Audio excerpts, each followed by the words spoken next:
Graça e paz, estamos aqui mais uma vez na SBB TV, na sede nacional da nossa Sociedade Bíblica do Brasil, em Barueri, São Paulo. Bom, normalmente não falamos muito sobre a Bíblia. Falamos a partir da Bíblia e deixamos ela falar. Só que hoje nós vamos pensar e falar a respeito da causa da Bíblia. E para isso eu convidei o meu irmão e amigo, o reverendo doutor Eni Zaiber, secretário de comunicação da nossa Sociedade Bíblica. Obrigado, professor, pela sua vinda. Eu sei que a sua agenda lotada, hoje o senhor pode nos dispensar um pouco do seu tempo para que nós possamos falar um pouco da Sociedade Bíblica e da tua função dentro dela, secretário de comunicação, ação social e arrecadação. Isso. Em primeiro lugar, uma alegria poder conversar contigo e com o pessoal de casa a respeito do trabalho da Sociedade Bíblica do Brasil. A causa da Bíblia é um termo bem geral que a gente usa para mostrar esse trabalho enorme que é feito com a Bíblia e ao redor da Bíblia, que muitas pessoas não têm noção. A gente tem uma Bíblia em casa ou tem uma Bíblia no escritório e fica pensando como é que essa Bíblia chegou aqui, qual é o trabalho que isso dá. E o mais importante, tudo isso ao redor da Bíblia é importante, mas o mais importante é quando a gente pega a Bíblia, abre e o conteúdo dela passa a fazer efeito na nossa mente, no nosso coração. E começa a fazer parte de você. Isso. Eu começaria então por aí. A primeira pergunta que ele faz é essa: qual a função da Bíblia na igreja local? Levando em conta que o nosso programa está indo não só pelo canal SBB TV, mas também por outros canais que vão abranger essa cidade, esse município. Professor, como é que o senhor vê isso? Na igreja local, a Bíblia tem duas funções. Uma primeira função, a Bíblia cria a igreja. É verdade, a Bíblia cria a igreja. Verdade. Sem Bíblia não há igreja. A palavra de Deus, que é o que a Bíblia é, a palavra de Deus é anunciada, faz efeito, o Espírito Santo opera no coração da pessoa e aí a Bíblia cria a igreja. O que é a igreja? A igreja são pessoas chamadas por Deus para fora de si, para fora do mundo, para que formar esse povo especial que é o povo de Deus. Aí você tem a igreja, a Bíblia forma a igreja.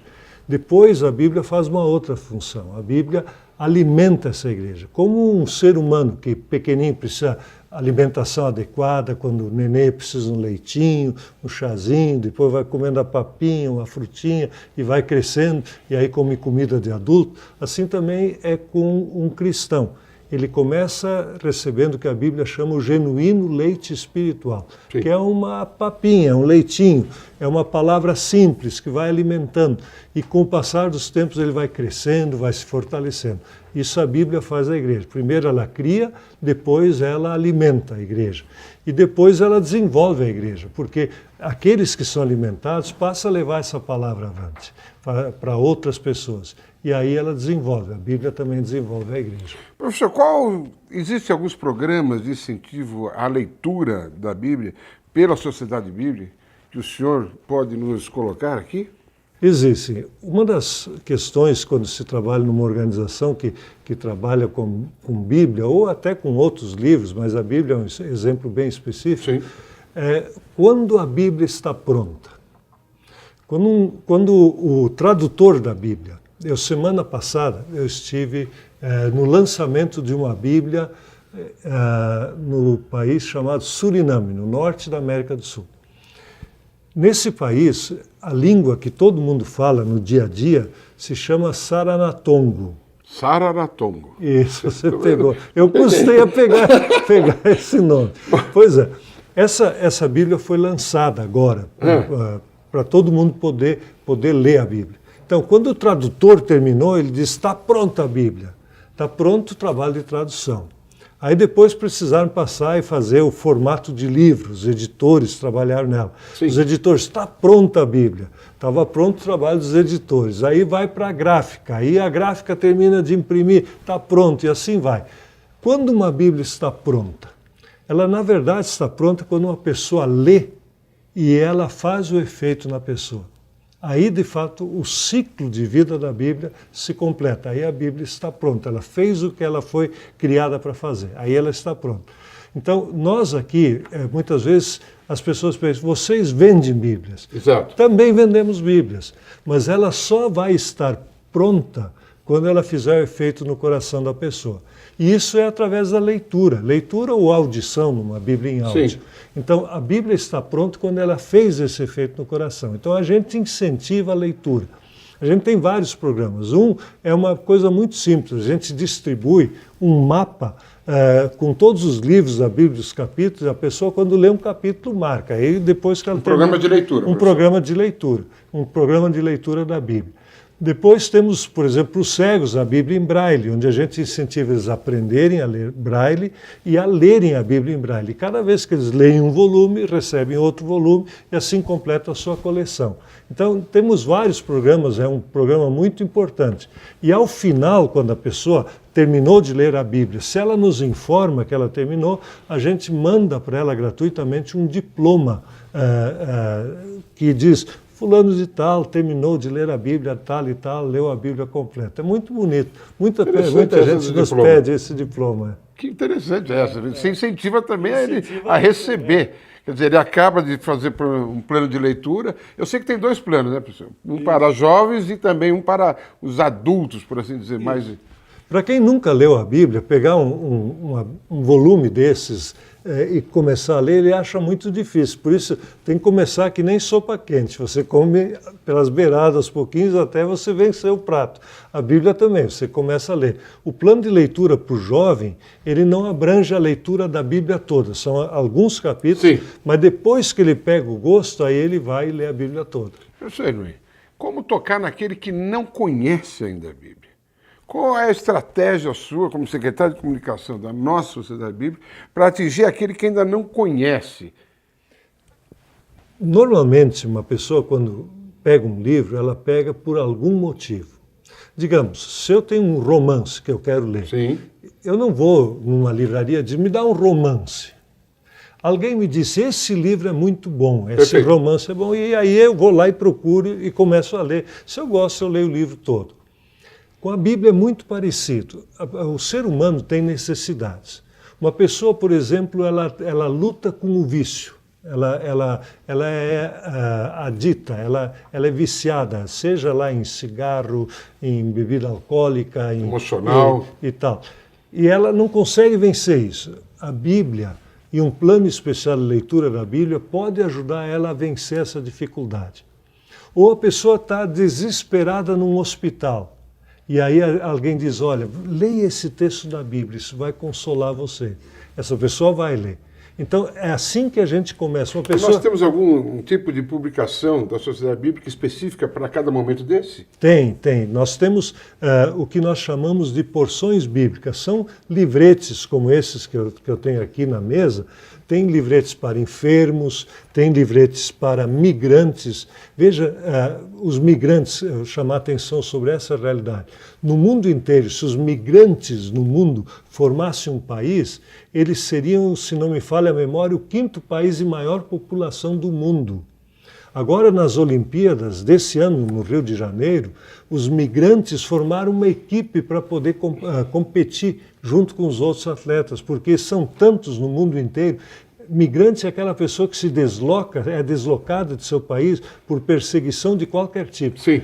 Então, olhando para a Bíblia, o que a Bíblia diz para os migrantes? Se a gente olhar para a pessoa de Jesus Cristo foi migrante. Ele, quando menino, para escapar da morte, da perseguição do Herodes, ele teve que ir para o Egito, sim, com a sua família. Se tornou um migrante, se tornou quase que um refugiado no Egito, depois voltou à sua terra. Quantas histórias de imigrantes tem? E assim vai, histórias de amor para quem quer casar, histórias no leito da enfermidade, salmos para enfermos. Todos isso são textos bíblicos que a gente coloca em pequenas porções para que a pessoa que tem aquele problema possa ver o que a Bíblia diz para ela. Para voltar no início da sua explicação, quer dizer, pode ser um incentivo que nós estamos gerando a ele adquirir o livro todo, os 66. Livro todo. O que se vê é quando a pessoa começa a criar o gosto pela leitura da Bíblia e aquilo faz sentido para a sua vida, aí ela começa a ler a Bíblia e no fim ela pega o hábito, lê a Bíblia constantemente a vida toda. Na sua opinião, o que falta hoje para nós podermos atingir a classe que nós vamos dizer assim, que hoje tem um contato mais com a tecnologia, professor? E que hoje eu sei que a Sociedade Bíblica tem projetos específicos voltados para isso. Por exemplo, você já comentou, a Bíblia em áudio. Isso. Está acontecendo uma revolução no mundo. A gente está no meio dela, por vezes não tem noção. Tecnologicamente se diz que Gutenberg, ali no final dos anos 1400, quase 1500, fez a grande revolução cultural criando a imprensa de tipos móveis. O livro, sim, a partir daí se disseminou. A segunda grande revolução na tecnologia é o livro digital, toda a comunicação digital. Hoje você tem toda a informação através de um celular, através de um computador na sua casa. A maioria das pessoas, isso é em todo o mundo. Todo o conhecimento humano hoje está digitalizado e você pode entrar pela internet e alcançar. A Bíblia nós também estamos colocando nessas plataformas. Tem um aplicativo bíblico chamado Bíblia Plus. Bíblia Plus é da Sociedade Bíblica do Brasil. Quem baixa esse aplicativo no seu smartphone, tanto faz a tecnologia que usa, ele baixa ali, ele pode baixar gratuitamente as 4 traduções da Bíblia que a Sociedade Bíblica publica e que são as mais usadas no Brasil. E esse aplicativo também, como é um aplicativo globalizado para o mundo inteiro, você pode encontrar Bíblias em inglês, Bíblia em espanhol, e nas línguas que já estão disponíveis, né? Em russo, em árabe, em chinês, japonês, e nas línguas africanas, né? Pan-africanas que existem. Aí, professor, hoje você entra num culto, você vê o pessoal com o smartphone, né? Exatamente. Levanta só a Bíblia, levanta o celular, você fica até meio que... Hoje não se fala mais, abra sua Bíblia, liga a sua Bíblia. Liga a sua Bíblia, impressionante. Bom, eu vou chamar o nosso intervalo e já quero dizer de antemão, se você quiser entrar em contato com o professor Eni, o e-mail é contato@sbb.org.br e o nosso site sbb.org.br. Se você também quiser usar o telefone, é 0800 727 8888. Esse é o SBB TV, o canal da nossa Sociedade Bíblica do Brasil. Voltamos rapidinho.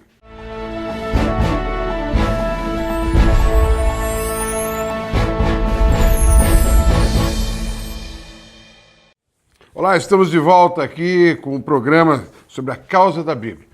Comigo, o professor Dr. Eni Zeiber, secretário de Comunicação e Ação Social e Arrecadação da nossa Sociedade Bíblica do Brasil. Nós estamos falando diretamente da sede nacional aqui em Barueri, Tamboré.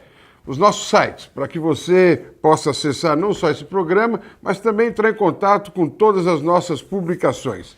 sbb.org.br. E o nosso contato, e-mail para contato é contato@sbb.org.br. Professor Eni, vamos então continuar com essa entrevista que está sendo maravilhosa. Obrigado por despender esse tempo, que eu sei que daqui a pouco você está pegando um voo. Como é que é essa vida, esse cotidiano, professor Eni, de uma hora está aqui em São Paulo, Tamboré, e daqui a pouco está no extremo do país, atravessando, eu sei, o rio Amazonas. Como é que se dá isso? É que o Brasil é um país de dimensões continentais. Quando a gente fala para pessoas da Europa, Estados Unidos, ou da Ásia mesmo, sobre a América Latina, e a gente diz o Brasil, eu digo, esquece que o Brasil é um país. Pensa na América do Sul, na América Latina, como uma grande região. Nessa grande região, a metade fala português, a outra metade fala espanhol. A metade que fala português é um país, a outra metade que fala espanhol, predominantemente, são 20 e tantos países. Sim. Então, o Brasil é uma grande região. E se nós pensamos no Brasil como uma grande região e cada um dos estados poderia ser um pequeno país, eu não estou pregando aí a separação do Brasil em muitos países, claro. Mas é um país de dimensões continentais. Então, quando você está, por exemplo, a maioria dos brasileiros não tem consciência, quando você está lá em Belém, você está mais perto de Miami do que de São Paulo. Verdade. Quando você está em Belém, a gente diz lá na Amazônia tem 2 cidades, Belém e Manaus. A distância de Belém a Manaus é mais ou menos a mesma distância do que de São Paulo a Buenos Aires. Essas são as dimensões continentais do nosso país. E de Belém até Manaus, a única estrada que tem é um rio, é o Rio Amazonas. Não tem, para você ir de carro de um lugar para outro é praticamente impossível, você tem que fazer uma volta enorme. Então, para atender o Brasil, um dos grandes desafios para atender o Brasil com a Bíblia é fazer a Bíblia disponível em todos os lugares. Porque não adianta ter a Bíblia em estoque nos grandes centros, ela precisa estar em todas as partes. E essa é uma das preocupações da sociedade bíblica. Em todo lugar a Bíblia está presente. Por exemplo, na Amazônia, nós temos 2 barcos e são insuficientes, são para o tamanho da Amazônia, mas esses 2 barcos andam, navegam, carregando a Bíblia e junto com a Bíblia a mensagem do amor de Deus em obras concretas, são os trabalhos sociais da SBB. Nós atendemos a população ribeirinha. A gente faz convênios, por exemplo, em Belém nós temos convênio com a Universidade Federal do Pará. Então, os professores e os alunos da universidade, seja no curso de medicina, odonto, direito, eles nos acompanham e ali eles fazem o trabalho. E nós fazemos o trabalho de distribuição das escrituras sagradas. E isso, para o povo, faz muito sentido, porque eles não recebem apenas a Bíblia como um livro, eles recebem a Bíblia com um gesto concreto do amor de Deus ao lado deles. E aí eles passam a dar mais atenção. A gente vê o carinho que eles têm pela Bíblia, porque depois de passarem por um médico da universidade, por um dentista, e quando eles recebem a Bíblia, a gente pede para tirar uma foto, eles pegam a Bíblia, colocam na frente deles, dão um sorriso, e ali está a coisa mais preciosa que eles receberam naquele dia. Então é bonito isso. E esse é o trabalho. Isso exige muitos deslocamentos também. Além do deslocamento, por exemplo, eu imagino a sua mala, né, professor?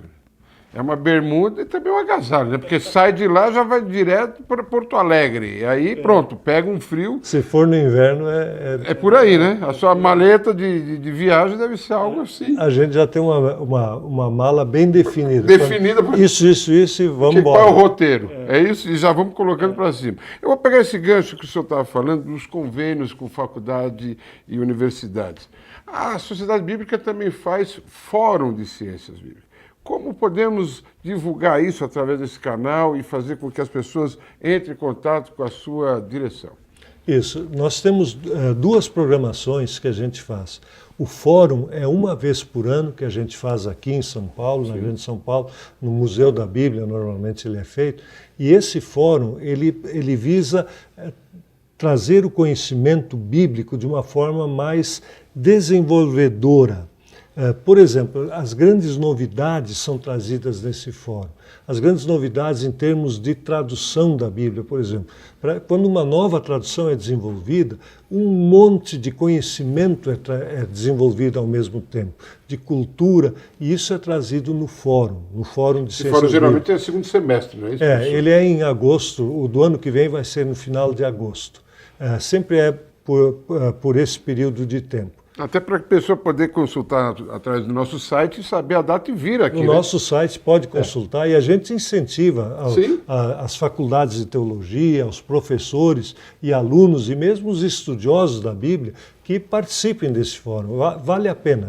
É um fórum de categoria internacional, vem palestrantes de várias partes do mundo. O ano que vem, inclusive, como agora se começou no dia 31 de outubro, os 500 anos da Reforma, celebrações do mundo inteiro, o ano que vem o nosso fórum vai ter esse tema.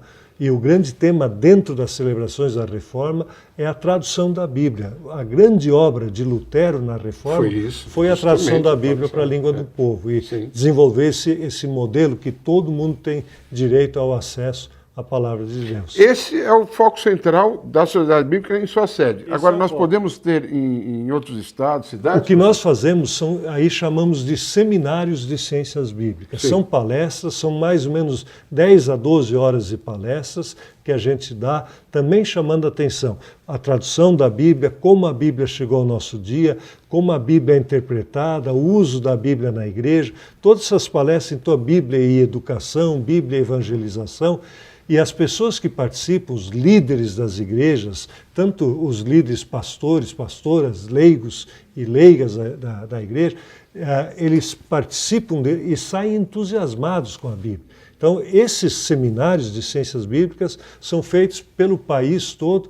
Nós já alcançamos em torno de 60 mil pessoas através desse seminário. Como pode fazer o contato? Via e-mail para adquirir? Isso. Qual seria a formalidade, professor? A formalidade é entrar em contato com a Sociedade Bíblica, pode usar o e-mail contato@sbb.org.br, entre em contato, dá o nome da cidade. O que se pede é que sempre seja procurando atingir a todas as denominações, ou aberto a todas as denominações. Traduzindo, sem placa. Todas as placas são bem-vindas. São bem-vindas. Então, é evidente que a igreja que organiza muitas vezes tem uma participação majoritária. Não há problema. Vai arrumar o auditório de uma sociedade, de uma igreja ou de uma ordem dos advogados para abranger o nosso pessoal. Isso, mas todos são muito bem-vindos a esses seminários. Então aí a gente combina... 2, 3 dias, geralmente, o seminário? Normalmente... A prática mais comum é sexta-noite, 4 horas de aula, e sábado de manhã e sábado de tarde. Aí completa o ciclo de palestras. Aproveito já para convidá-lo. Entre em contato, @sociedadebíblica.sbb.org.br, com o pessoal da nossa Secretaria de Comunicação, e quem sabe estaremos aí presentes com esse seminário de ciências bíblicas. Professor, eu gostaria também, ainda com esse tema que nós estávamos no primeiro bloco, a função da Bíblia na igreja local, quero saber do senhor como é que é fazer o culto, como usar a Bíblia num culto doméstico. Como nós vamos chegar lá? Que eu sei que o senhor também, depois eu gostaria de que o senhor me contasse a sua história de como foi que o senhor também iniciou. Eu sei que foi também nos cultos domésticos. Por favor. Isso. O papel da casa no exercício da leitura da Bíblia é muito importante. E a família é um núcleo fundamental dentro do plano de Deus para a humanidade. Foi Deus o autor, o criador da família. Ele que criou o homem e a mulher e os abençoou para que tivessem filhos. Esse núcleo da família é do plano de Deus. E Deus deve ser honrado dentro de casa. Uma maneira muito simples de fazê-lo é você juntar a sua família, pegar a Bíblia, ler um trecho, o que nós aprendemos desse trecho, e aí, a partir da compreensão da leitura bíblica, fazer uma oração pedindo que Deus ajude para que aquela leitura bíblica se aplique em sua vida. A minha experiência nesse sentido foi muito especial. Os meus pais eram pessoas muito simples. Eu sou de uma família de origem muito simples. Meu pai trabalhava em construção civil. Quando só se fazia casa de madeira, ele era carpinteiro. Depois, isso lá no Rio Grande do Sul. Lá no Rio Grande do Sul. E depois começou a construir também casas de alvenaria, de tijolos. E a minha mãe, para ajudar, porque a renda doméstica não era suficiente, era costureira. Naquele tempo, costureira fazia um papel muito importante, porque não se comprava roupa pronta, se comprava... Não existia shopping, né, professor? Não tinha shopping, nada disso. Então, na casa dos meus pais, a minha mãe teve 11 meses só de escolaridade, meu pai fez até o 5º ano do primário. O que eles tinham, depois da janta, nós não tínhamos televisão, só tinha um rádio, antes de qualquer outra atividade, terminada a janta, o pai pegava a Bíblia, lia um trecho da Bíblia, tinha um livro devocional, lia o devocional do dia, depois nós orávamos o Pai Nosso, e aí depois a gente estava livre para limpar a mesa, para conversar, para escutar um rádio e assim por diante. Mas era assim, era todo dia. E não é que o pai nos mandasse ler a Bíblia, ele dava o exemplo. A mesma coisa ele fazia no domingo. Domingo era o dia de ir para a igreja, não é que o pai mandava a gente para a igreja. Que é o que se faz hoje, diga-se de passagem. Né? Ele arrumava a si próprio e a mãe a nós, e a família ia junto para a igreja para ouvir a palavra e louvar a Deus. Eu acho que isso é tão importante porque mostra o valor que os pais dão à palavra e dão o exemplo, o ensino também para os filhos. Obrigado, professor. Eu só tenho a agradecer. Eu gostaria de também avisar que nós estamos aí com o projeto Uma Bíblia em Cada Casa, que vai de encontro ao que o professor Eni acabou de falar. Bom, o tempo é curto, nós estamos encerrando aqui, professor Eni. E eu gostaria de, mais uma vez, lembrá-lo do nosso site, sbb.org.br, ou o nosso e-mail, contato@sbb.org.br. Eu agradeço a sua presença, professor. Muito obrigado. Espero tê-lo mais uma vez aqui conosco. Vamos fazer isso. Bom, eu encerro falando dela agora, que é a nossa causa, a causa da Bíblia. E peço a você, que está em sua casa, que abra sua Bíblia em 2 Timóteo 3, 16 e 17. Pois toda escritura sagrada é inspirada por Deus e é útil para ensinar a verdade, condenar o erro, corrigir as faltas e ensinar a maneira certa de viver. E isso para que o servo de Deus esteja completamente preparado e pronto para fazer todo tipo de boas ações.